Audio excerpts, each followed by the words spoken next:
Je crois que quand on veut parler de service, d'abord, il faut revenir à la base, c'est-à-dire à sa définition.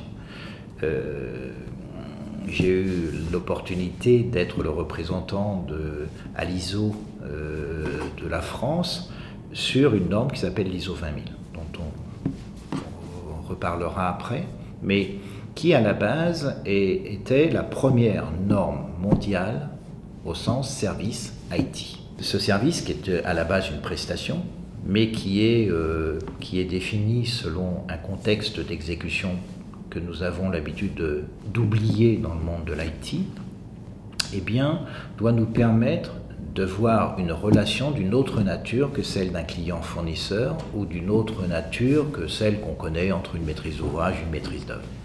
Je pense que la base du service, c'est vraiment de rendre service, c'est-à-dire de créer un contexte dans lequel nous allons échanger sur une thématique quelle qu'elle soit et nous allons avoir un élément de valeur qui va se créer. D'ailleurs, j'ai écrit dans la définition, puisqu'il n'y avait pas de définition dans cette norme, que c'était d'abord un apport pour le consommateur avant d'être un apport pour le fournisseur. C'est-à-dire que le taxi, lui, n'aura de valeur que si moi, je suis quelque part, je monte dedans.